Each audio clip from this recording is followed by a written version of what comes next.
E aí, bora falar do novo Commander 2022 1.3 Turbo Flex 4x2? Pois é, vem comigo que eu vou te mostrar tudo em detalhes.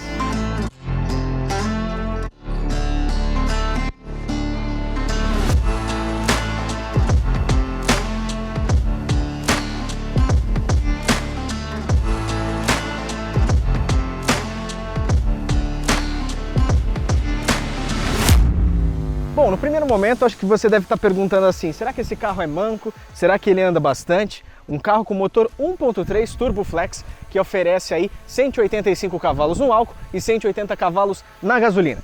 Eu pude andar por 230 quilômetros até aqui e também experimentar um pouquinho em São Paulo, uma média de 50 quilômetros, e eu vou dar minhas impressões, falar tudo em detalhes para vocês. Esse é o mesmo motor que acompanha o Renegade, que acompanha o novo Compass e também está presente na Fiat Toro, aquele motor 1.3 turbo que está um pouco polêmico, porque ele está baixando óleo em algumas situações e por ter 1.7 kg de pressão no turbo, muito provavelmente no longo prazo a durabilidade desse motor não vai ser das mais na prática. Será que para esse carro eles forçaram um pouquinho a barra? Ele com uma motorização 1.3, será que se aplica melhor no Renegade? Bom, vou começar mostrando para vocês aqui a parte externa dele. É um carro que traz na sua formação praticamente uma Compass Wagon, né? A gente percebe esse alongamento aqui da parte traseira. A frente também bem agressiva, bem semelhante ao Compass, mas com detalhes específicos que só a Commander tem. Esses daylights e DRLs bem bonitos aqui na frente. E um detalhe simulando um aço escovado, né? Mas é em plástico aqui também. E a gente tem esses faróis Full LED que na estrada eu já adianto que são realmente muito bonitos e muito legal. Essa é uma versão limited, né? A versão mais completa aí dentro da 1.3 Flex que a gente tem no mercado. E para a gente começar a falar dessa versão, a gente tem que vir aqui para o cockpit. Eu vou entrar aqui e mostrar um pouquinho para vocês do que ela entrega de pacote de tecnologia. Temos aqui já na primeira impressão, né? Uma multimídia aqui com uma tela bem interessante, uma tela também aqui para nossos painéis de instrumentos, tá? Sempre a gente liga primeiro o motor, né, o primeiro estágio da chave, e depois ligamos o motor, para que o carro possa fazer todas as análises aqui e depois iniciamos o motor, né? Então ele faz aquele pré-aquecimento de velas. Isso é uma dica interessante para você que busca aí que o seu carro tenha uma durabilidade maior. Vamos falar um pouquinho então do interior, aqui da parte de acabamento. Temos aqui soft touch nessa parte aqui do painel. Temos aqui imitando um aço escovado, isso aqui é em plástico, tá? Não sei se com o tempo, ó, vai ter um pouquinho de folga, que ele já gera um pouquinho de barulho, mas a construção parece ser muito boa. Temos uma espécie de camurça aqui no painel, que acompanha todo o painel de uma ponta até outra. As saídas de ventilação estão localizadas bem discretas aqui nesse meio, e aqui embaixo, nessa parte aqui, também a gente tem um pouquinho de saída de ventilação. Toda essa parte aqui imita como se tivesse a saída de ventilação, mas não tem, só tem lá na ponta, tá? Vamos falar então um pouquinho de acabamento aqui do volante. A pegada realmente é muito boa. A gente pegou na estrada aqui 240 km, então eu pude sentir bem esse volante. Eu acho que isso aqui é um dos grandes pontos positivos. Ele tem uma estabilidade, uma firmeza nas curvas muito boa, tá? Falando agora internamente aqui dessa tela, vou até abrir um pouquinho os vidros aqui, porque realmente o carro esquenta. Nem tá tanto sol, mas ele tem a parte aqui de insufilme tá bem fraquinha, então ele realmente esquenta aqui numa sombra, tá? Vamos falar aqui um pouquinho do interior. Essa unidade, ela tá com 5.440 km. Esse foi o trajeto que eu percorri aí, 311 km, e o computador de bordo tá me dando 9,5 km por litro aí, que foi a média que ele acabou fazendo, tá? Então falando um pouquinho aqui das médias, né? A gente tá vendo aqui que temos 311 km aí percorridos, 9,5 km por litro foi a nossa média aí nesse consumo misto, né? Porque a gente rodou um pouquinho lá em São Paulo também e rodamos o restante vindo para cá na estrada, lembrando que tem serra e tudo mais. Eu achei o consumo desse carro um pouco exagerado pelo motor 1.3. O que explica esse consumo exagerado é que esse motor, na minha opinião, pesou um pouquinho nesse carro, né? Eu acho que assim, é um carro de 1.715 kg, cai como uma luva no Renegade. No Compass está realmente bem interessante, mas nesse carro falta um pouco de torque. Ele até que é esperto em ultrapassagens, ele anda bem na cidade, mas dá para perceber que sempre ele está trabalhando meio que no limite, assim, ele está sempre forçando um pouco o motor para estar entregando aquela mesma qualidade ali, tá? Então assim, temos essa média de um consumo relativamente alto. Fala na parte, né, de especificações, ficha técnica do carro, que ele pode chegar a fazer até 12, 14, 15 por litro na rodovia. O máximo que eu consegui fazer foi 12,1, lembrando que estávamos com 3 pessoas e bagagens no porta-malas, tá? E temos aqui à direita a temperatura, que é personalizável, à esquerda temos relógio, temos aqui a placa da última velocidade que ele identificou, 40 km por hora, e a velocidade ali ao centro. Temos aqui então no volante, a gente consegue ir abaixando e passando para algumas telas aqui.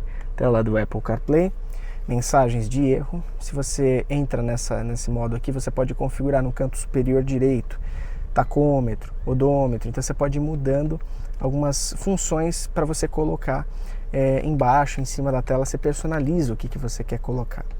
Descendo aqui, né, estou sempre clicando nessa setinha para baixo, nós temos aqui um velocímetro, aí sim, um pouco mais, um tamanho interessante. Se eu der OK, ele vai, se eu segurar OK, ele vai mudar para esse velocímetro, né, mais analógico, com contador de giros, com uma velocidade mais analógica. Se eu novamente segurar aqui, ele vai voltar para o digital, faz essa animaçãozinha bem interessante. Aqui para a direita tem o Driver Assist, né? Então ele meio que vai sinalizando aqui a distância para o carro da frente, então para você ter a frenagem e tudo mais. Temos aqui, descendo um pouquinho, a parte de consumo médio, né? Para vocês que já me acompanham e sabem como que funciona isso na Grand Cherokee, essa aqui é uma versão 2.0 daquela multimídia que tínhamos lá, lógico, mais bonitinha, mais bem trabalhada, mas temos uma média de quilômetro por litro que pode ser diferente daquela média de quilometragem. Por exemplo, eu dei o start nessa quilometragem aqui no meio do meu trajeto, então eu acabei tendo uma relação, vamos dizer assim, de média diferente daquela que eu dei o start lá quando eu retirei o carro, tá? Então isso aqui passa a ser muito interessante. Voltando aqui, segue o menu, ele começa a se repetir, tá bom? E dentro dessas mesmas funções aqui, a gente tem essa outra opção, que é um modo aqui que você consegue ver todo o painel completo. Então a gente tem ali à esquerda a parte de Trip, né? Trip A, quilômetros por litro, a última placa que ele viu de velocidade da via. Temos ali a música do Apple CarPlay e também a temperatura do motor, que você pode navegar aqui, ó, da esquerda para a direita. Você pode entrar neles individualmente clicando da esquerda para a direita aqui, tá? Se a gente sai desse modo aqui, ele volta para aquele modo de configurações. Bom, aqui na direita temos toda a parte de assistência de condução, aí, então piloto automático, então ele tem sim a parte de frenagem automática, identificando o carro da frente. Aqui a gente seta as velocidades, né? Então aqui no meio eu ligo e desligo o piloto automático, ó, ligado e desligado. Quando ele está ligado e você já está numa velocidade, eu posso dar um clique para cima, ele já automaticamente mantém aquela velocidade. E se eu habilitar através desse botãozinho aqui a distância, que é o ACC, né, ele vai delimitar a distância para o carro da frente. Aqui a gente consegue ligar e desligar a parte de velocidade, então conseguir manter a velocidade pré-determinada. E aqui a gente pode ativar e desativar o Speed Limiter, né, que ele vai limitar a velocidade no máximo que você quer para você evitar multas, tá? Ao centro, buzina, bem fácil de buzinar, não é tão duro. O da Grand Cherokee eu acho meio chato, que você tem que apertar muito aqui, dá um toquinho, ele já funciona. Essa mesma buzina, se eu não me engano, presente no Compass.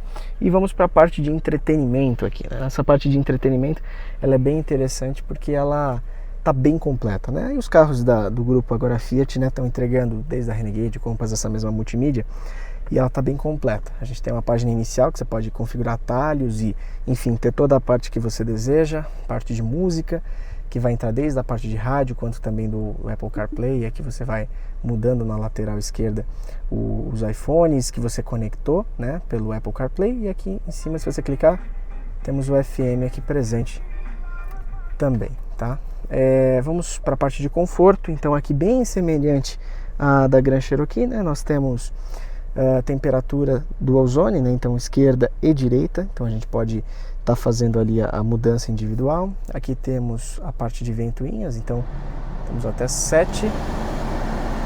realmente bem forte o ar-condicionado. A gente pode pôr no modo alto também. E se tiver aquele carro, o carro estiver muito quente, você já pode já direto clicar em AC automático no máximo, né? Então o ar-condicionado ele já vai no máximo ligar ali para refrigerar o mais rápido aí o seu carro. Então desembaçador dianteiro, desembaçador traseiro, e temos aqui também a parte de GPS, né? O Navy presente já nativo, né? Então aqui é o GPS do próprio carro que vai estar se localizando e você já vai estar conseguindo chegar aí no seu destino sem ter a necessidade de internet, né? Já é nativo. Bom, telefone, aqui você conecta os últimos telefones que foram conectados. Temos aqui em veículo, né? Temos a opção de configuração. Então aqui não vou entrar em detalhes porque é muita coisa, né? Desde sons, formato de hora, intensidade da luz da tela, unidades de medida se você quer que apareça de uma forma ou de outra, assistência de direção. Então se ele quer que te auxilie, por exemplo, ele tem os detectores de ponto cego, então se você quer que o barulhinho apareça ou não, só acenda a luz, então você configura toda essa parte aqui presente em segurança e assistência. Hora e data. Câmera também, a gente pode acessar a câmera de ré, logo depois vou mostrar aqui em controles, a gente pode acessá-la com o veículo também em movimento. Temos aqui em controles, então, desligar tela. Bom, então aqui a gente tem a parte de câmera, né? E ainda um modo de zoom bem interessante, que ele dá um zoom aqui embaixo. Eu achei a resolução muito interessante, ela é uma granular bem aberta, né? Bem fisheye. Conforme a gente movimenta aqui, ó, ela faz a curvatura de onde o carro vai estar passando, ó, para a direita, para a esquerda. Vou fechar aqui e temos outras opções aí de aplicativos, né, que a gente pode configurar. Enfim, essa multimídia ela tá realmente bem completa. Tem uma atenção legal ao hotspot portátil. Conectado ao seu celular pelo Apple CarPlay, você pode criar uma rede Wi-Fi que o carro utiliza com o seu roteador, né, para rotear para o carro todo. Então ele usa a internet do seu celular e transforma a multimídia como um roteador. Isso é realmente bem interessante. Aqui a gente tem temperatura externa, temos aqui em cima algumas configurações de hora, aqui um menu rápido, né, um atalho para você acessar, que você também pode configurar. Aqui em cima as temperaturas, no caso, estão as mais baixas possíveis, mas se você vai subindo, ó, você percebe que tudo é bem automatizado. Então ele vai subindo, ó, 18 graus aqui, o Dual Zone, eu estou apertando pelo botão, tá? O Dual Zone então me permite colocar duas temperaturas e a gente consegue acessar já e ver isso tudo aqui de uma forma legal. Bom, aqui estão todos os controles para você ligar e desativar. Então aqui temos no primeiro Start Stop, então quando o carro para, né, ele vai desligar e quando você acelera ele religa. Eu não gosto muito da funcionalidade, então eu venho aqui já logo quando ligo o carro e dou um off. Controle de tração, né? Então aqui quando você desliga, ele até mostra ali, ó, controle de tração desativada. Então ele mostra tudo no painel central ali. Aqui o Active Lane, ou seja, aquilo que o volante fica puxando para dirigir sozinho dentro das lanes, né, das faixas. Então a gente pode dar off e ele vai mostrando lá, ó, desligado, tá? Temos aqui os sensores, tem sensor pelo carro todo, nas laterais, na frente e atrás, então você pode desligar também aqui, ó lá, sensor de estacionamento desligado. E por fim aqui temos a parte de assistente de estacionamento. Quando eu clico aqui, diferentemente dos demais, ele passa a ligar o assistente para estacionar, o Park Assist, né? Só que esse Park Assist, gente, eu testei umas 3 vezes tentando fazer com que ele localizasse a vaga. E em nenhuma das situações, por mais que eu tivesse escolhido o tipo de vaga, ele não conseguiu achar. Eu não sei se foi algum comando que eu dei errado, mas normalmente você dá o ON, ele naturalmente fala aqui, ó, coloque D para usar, a gente coloca D. E aí quando ele está identificando, né, tá na via, tá andando, ele automaticamente escolhe, ó, vou dar o on aqui, ó lá, apareceu, tá vendo? Assistente, procure o tipo de vaga. Então você pode ter uma vaga assim ou ter uma vaga assim. Eu fui nessas duas situações lá na cidade e ele não encontrou a vaga. Não sei se é alguma coisa dessa unidade, mas realmente teve uma dificuldade quanto a isso, tá? Um ponto negativo, na minha opinião, você tem que ligar o carro e vir desligando tudo. Ele de fábrica vem tudo ativado. E realmente é muito chato. Por exemplo, Start Stop é uma coisa que eu não gosto, então eu tenho que clicar. Esse Active Lane eu acho que ainda não está funcionando muito bem nesses carros da Jeep. Eles até identificam as faixas, né? As nossas faixas não são muito bem pintadas, então ele tem uma dificuldade para achar. Quando ele acha, ele meio que fica tangenciando entre a faixa esquerda e direita, ele não consegue manter um padrão Então é algo que está me incomodando um pouco, eu já chego e já desligo, né? O que eu acabo deixando desligar, então é o contrário, quando está a luz acesa aqui ó, é off, quando está apagada é on. Uma coisa que eu já de cara deixo desligado é o Start Stop, então eu já chego, já clico aqui, e o Active Lane. Essas duas coisas aqui realmente me incomodam. Esse você tem que apertar 2 vezes para ele desligar. Temos os mesmos, né, tudo que você consegue fazer lá pela multimídia, temos em botão aqui também, velocidade do ar, como lá em cima, ele vai aparecendo, bem bonitão aqui, esse layout realmente tá muito legal. Volume, liga, desliga, já quer desligar na viagem, quer desligar a tela já no screen off aqui, apertou, ela já ligou novamente. Temos aqui a escolha de rádios, de estações. Temos um porta-objetos aqui bem interessante, que também carrega o seu celular por indução, então ele tem um carregamento por indução. Temos aqui um freio de estacionamento por botão, né, Corolla Cross? Temos um freio de estacionamento aqui em botão. Temos aqui drive, neutro, o reverse, que é ré, e o parking de parado. E aqui, se a gente joga para a esquerda, temos aqui a possibilidade de trocas também no volante por pedal shift, e temos troca também pela manete do câmbio aqui sequenciais, tá? Bom, aqui temos o botão de modo esporte, lembrando que aqui também temos a USB-A e USB-C, então que vocês podem carregar aqui o seu celular, tá? De uma forma sem ser por indução. Temos 2 porta-copos aqui bem interessantes, bem grandes, e ainda um suporte aqui para você colocar a sua chave, né? A chave fica aqui, uma garrafinha aqui, tem outro, né, controles de portão eletrônico, podem vir aqui. Olha só, falando de parte de espaço de porta-bagulhos, esse carro é bem interessante, igual na Renegade. Olha, ele tem um grande porta-objeto embaixo do banco. Isso aqui é realmente bem interessante, bem legal. Você puxa por aquela fivelinha ali. Aqui, ó, falando, né, desse espaço interno aqui do primeiro porta-objeto, eu achei o acabamento dessa parte aqui realmente bem precário, tá? Principalmente desse porta-objetos. Você vê que não condiz com um carro de 220, 230 mil. Eu achei isso daqui um acabamento bem em plástico, meio, sabe, não muito mal, meio mal acabado. E aqui dentro é realmente bem fundo, tem um segundo porta-objetos bem legal. Ele, diferentemente da Grand Cherokee, só tem um botão aqui atrás, não tem aquele sistema de 2 botões que você já abre o segundo compartimento. Então você tem que abrir aqui e depois você tem que fazer esse processo aqui, tá? Ali na direita temos abertura e fechamento de todas as portas. Aqui na esquerda os 4 vidros. Também temos para travinha de criança traseiro, abrir e fechar todas as portas. Aqui para a gente controlar a parte de espelhos retrovisores. E uma coisa que eu achei bem estranha, esse botãozinho, na minha concepção, era para ser um botãozinho de rebatimento automático dos faróis, né? Você quer passar no lugar, você aperta aqui e ele é rebatido automaticamente. Esse botão não só não dá para clicar, como parece que ele é de enfeite, porque ele não afunda, entendeu? Então isso aqui é um ponto realmente meio estranho aqui. Na esquerda temos a parte de faróis, né? Então desligado, modo DRL, só ligado luz diurna. Aqui farol baixo, e no modo automático ele liga e desliga de acordo com o clima, né? A gente tem aqui também botão para farol de neblina, né? Farol de milha, que a gente clica aqui. Ele não tem neblina traseira, só dianteira. Aqui regula a altura dos faróis, então ele pode abaixar e pode também subir até 3 modos. Temos aqui a parte de dimerização do painel. Como ele está aqui, ó, desligado, vamos ver se a gente consegue, porque tá de dia, ele acho que não vai aceitar fazer. De noite ele meio que dimeriza, você rodando isso aqui, ele dimeriza o painel, né? Então ele fica mais claro ou mais forte todas as telas aqui. Bom, e agora a gente vai destravar a porta, pode fazer uma destrava aqui manual, que por sinal meio gigantesco esse cadeado aqui, né?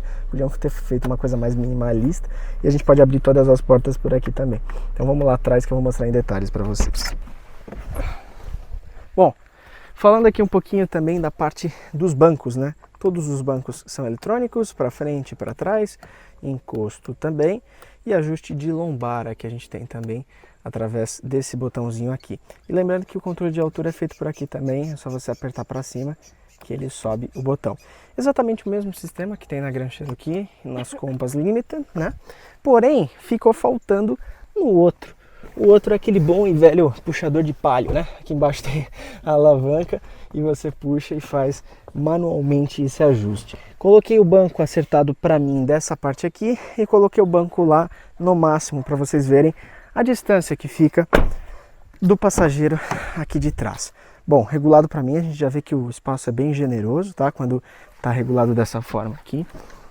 Eu sentado, eu tenho 1,85, então vocês veem que sobra bastante espaço regulado para mim. Porém, todavia, entretanto, vocês sabem que aqui embaixo tem um trilho. O que que isso faz? Regulagem também para frente e para trás. Nós temos o sexto e sétimo lugar lá atrás, que eu já vou mostrar para vocês. Então, estando no máximo para trás, 5 passageiros vão aqui bem tranquilo, tá? No centro temos um túnel até que bem reduzido, né? Dá para ir no centro. Só que aí o problema, gente, passa a ser isso aqui, ó. 3 caras de mim aqui, ó, já vão ter dificuldade. Olha quanto que eu invado do outro cara aqui do lado. Então eu diria que no meio cabe uma pessoa menor. Bom, aqui temos o encosto central com a porta-copos, né? Ele fica numa altura realmente muito boa. Vocês veem que aqui tem mais ou menos 20 centímetros. É complicado uma pessoa ir no meio. Mas dá para ir, não que não dê para ir. Tem essa redução aqui embaixo também do próprio banco, que ajuda bastante o túnel central ser mais reduzido. Também é bem interessante essa parte aqui. Temos Isofix para cadeirinhas em todos os bancos, tá? E aqui é algo bem interessante. Temos saída de ar-condicionado, né, para cada um dos passageiros. Regula aqui a potência que vai estar saindo. Temos uma USB, temos controle de intensidade do ar aqui atrás. Temos ainda aqui embaixo uma porta 12 volts para você conectar aqui o seu celular. Então você tem uma 12 volts. Se eu não me engano, na diesel a gente tem uma tomada que é uma tomada 220 ou 110, se eu não me engano, que nessa versão Flex não tem, tá? Temos aqui suporte para revistas, mais porta-copos ali, são praticamente um de cada lado, e ainda um porta-objetos. E a gente vem, logo mais depois eu vou falar dos easter eggs, que a gente tem vários, né? O jeepzinho aqui, nós temos aqui no canto, não sei que bicho é esse, parece um lobo aqui no canto. Temos a lagartixa lá na frente, a Jeep com um monte de easter eggs pelo carro, né? Bom, vamos falar agora de porta-malas e um ponto negativo que eu vi agora. Vocês repararam que eu dei uma lavada no carro para gravar? Agora já evaporou. Mas ó, tá vendo até aqui, ó? Temos bastante infiltração e bolhas de ar aqui quando você joga água dentro das lanternas e inclusive dentro desse plástico aqui, ó. Tá vendo esse embaçado? Para um carro 0 km, isso aqui com certeza é um erro de projeto na vedação disso aqui. Pode ser dessa unidade? Pode até ser. Mas eu realmente fiquei assim, inconformado que ele ficou todo embaçado. Agora, né, já bateu um sol, já está secando e tal, mas isso aqui ficou todo, como vocês estão vendo, nesse pontinho aqui. Bom, vamos para a abertura aqui automática, né, de porta-mala. Dá um clique, ele vai dar esses pips e, se eu não me engano, no segundo clique ele abre. Abertura automática. Temos aí um porta-mala de aproximadamente 617 litros, tá? Ele está contabilizando essa área útil quando você coloca aqui aquele tampão, então ele está considerando essa área. E quando você utilizar para puxar os bancos do sexto e sétimo lugar, você puxa aqui por essa cordinha, ele fica com 217 litros, tá? Ó, quando o banco está para trás, ó, isso foi uma coisa que eu achei bem ruinzinha de puxar, ó. Com aquele banco todo para trás, praticamente você não consegue. Aí você tem que vir aqui. Tem que puxar um pouquinho esse cara aqui pra frente. Aí sim, ó, tá vendo? Aí ele libera aqui. E aí você puxa. Eu acho que poderia meio que ficar liberado igual do lado de lá, o lado esquerdo. Esse porta-malas fica pequenininho, 217 litros. Aqui a gente ainda tem um tampão que sai na mão, né? Com possibilidade de guardar o tampão. Também toda a parte de troca de pneus e ainda tem um bom espaço aqui, um bom porta-objetos para você colocar ferramentas e coisas do tipo. Isso aqui já sai na mão na hora que você abre. Eu também não gostei muito, eu acho que poderia ter um sistema que ficasse assim. Se você quisesse soltar, você iria lá e puxava, sabe? Ela já sai na mão de forma bem fácil e no longo prazo, com o desgaste do carro, isso pode ficar muito range-range, entendeu? Para fechar o porta-mala, acionamento eletrônico aqui. Nessa versão, então se aperta ele já vai fechar. Essa versão aqui vocês devem estar me perguntando, tem o sensor aqui que você passa, dá uma rasteira no carro e ele liga? Não, não tem, ó. Vocês podem ver que não funciona, somente clicando aqui mesmo ele já vai abrir. À direita temos uma tomadinha 12 volts aqui também, para se quiser colocar uma geladeira aqui atrás no carro, né, as geladeiras automotivas, é bem interessante. Mais um porta-objetos aqui. E aí o que mais vocês devem estar me perguntando? E aí, o sexto e sétimo lugar, dá para ir um adulto?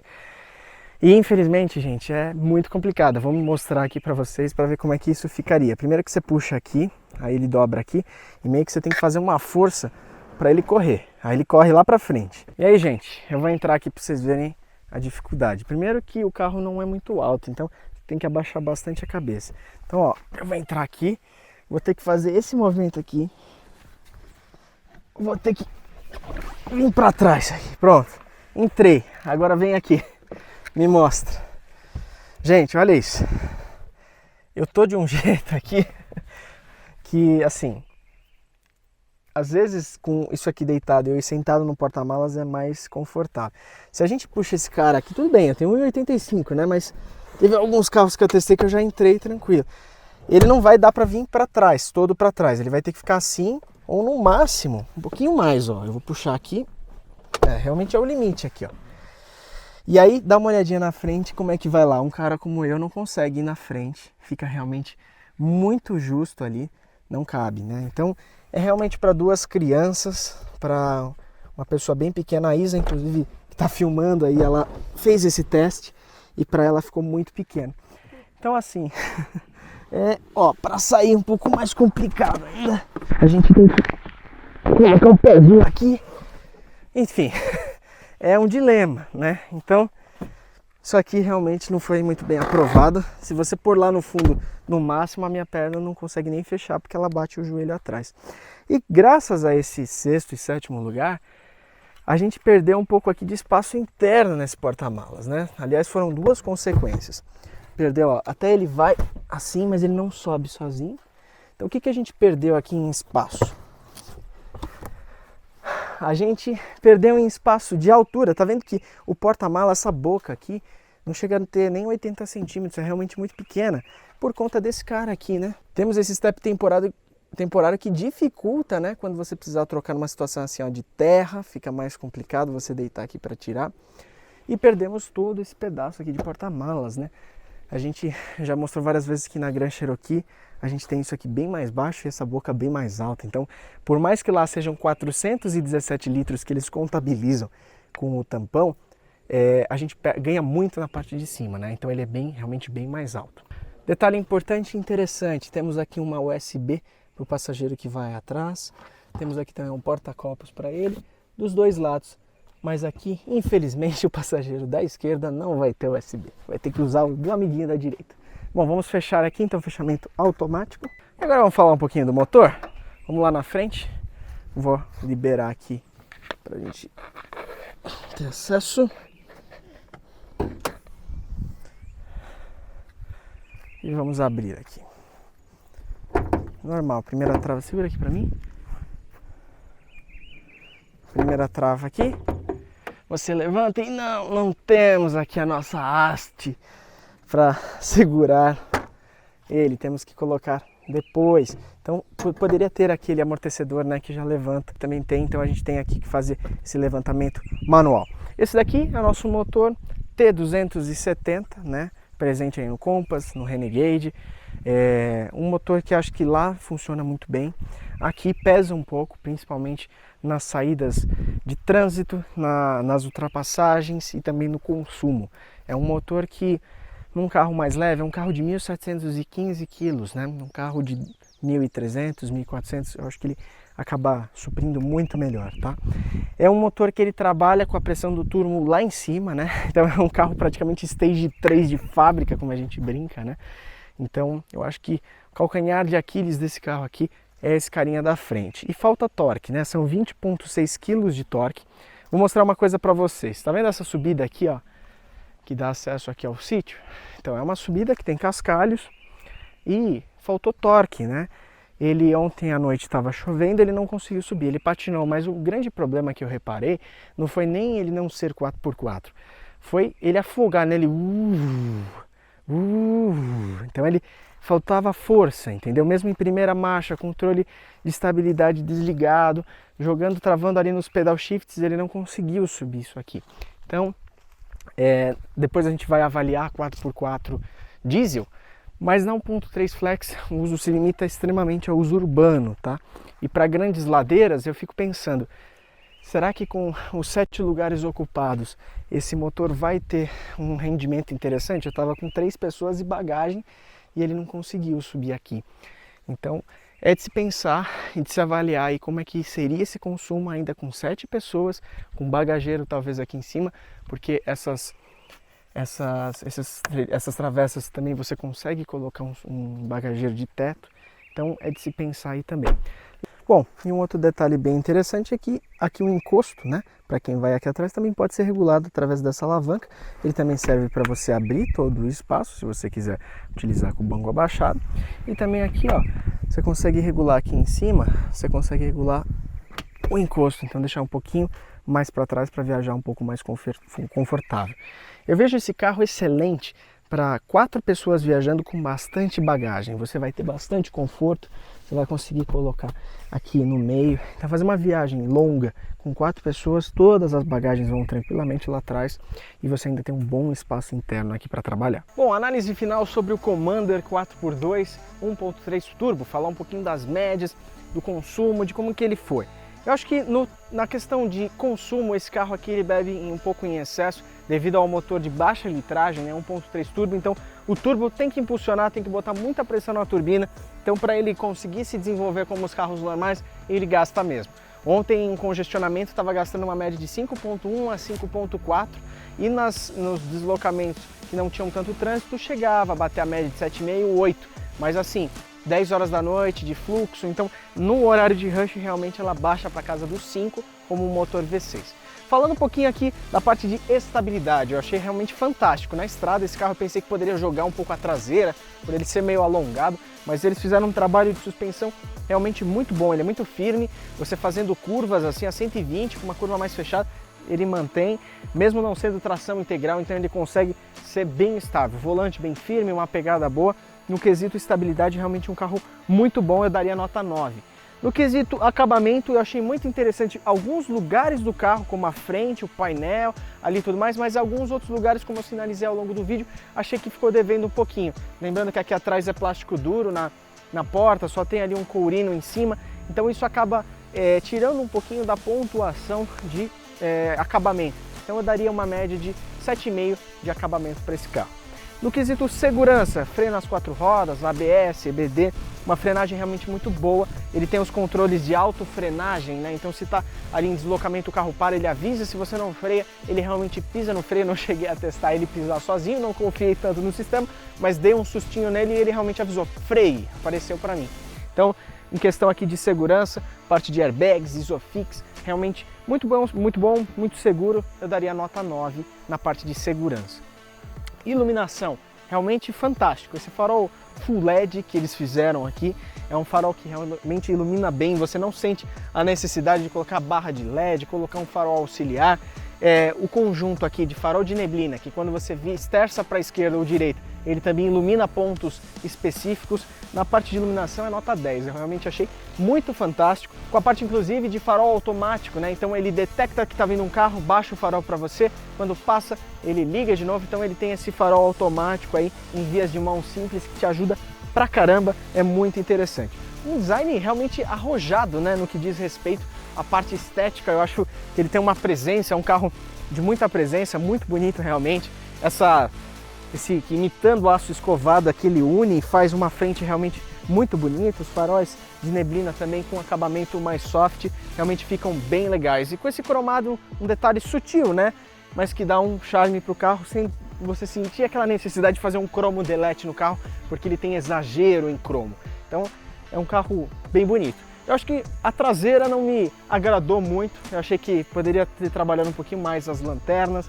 Ela é uma traseira assim, meio espichada, né, que dá aquela sensação de wagon, né, de uma Compass wagon meio esticada, mas na prática é um outro carro, não dá para você comparar 100% com a Compass. Ele tem uma suspensão diferente, um amortecimento diferente, um pouco mais macio que a Compass e dá um resultado interessante. Na parte de motorização, então o consumo e um pouco a parte de falta de torque, como eu citei na subida da rampa ali, foi uma coisa que realmente pesou, na minha opinião, eles poderiam trabalhar um pouco melhor. E a questão de espaço interno do 6º e 7º lugar realmente fica devendo, uma pessoa maior é para 2 crianças, e aqui no banco de trás a pessoa do meio vai um pouco apertada ali. Eu acho que, como eu falei, uma situação ideal para esse carro é a viagem de 4 adultos com o apoio do braço do meio abaixado para irem bem confortáveis e todas as bagagens ali atrás. Então, para você fazer uma viagem muito longa, vá com até 4 pessoas. Essa é a minha recomendação. Meu agradecimento a Divena Mobility, a gente está com uma parceria bem legal. Se você tem interesse em fazer locação de carros no longo prazo, 1 ano, 2 anos, 3 anos, vale muito a pena. Confere aí todas as questões, porque hoje em dia um IPVA de 11 mil reais, seguro de 15 mil reais, realmente está pesando muito. O aluguel pode ser uma opção legal para você que precisa de um carro de espaço e também planejar ali dentro do seu orçamento um valor fixo de parcelas fixas. Tá bom, gente? Esse foi o nosso primeiro vídeo trazendo a Commander 4x2 aqui pro canal. Vão ter vários carros, vários lançamentos. Eu vou mostrar tudo em detalhes para vocês. Deixa o seu like, comenta o que você achou aqui, tire suas dúvidas. Se você é proprietário, dê a sua opinião. Tamo junto e até o próximo vídeo e tchau. Valeu!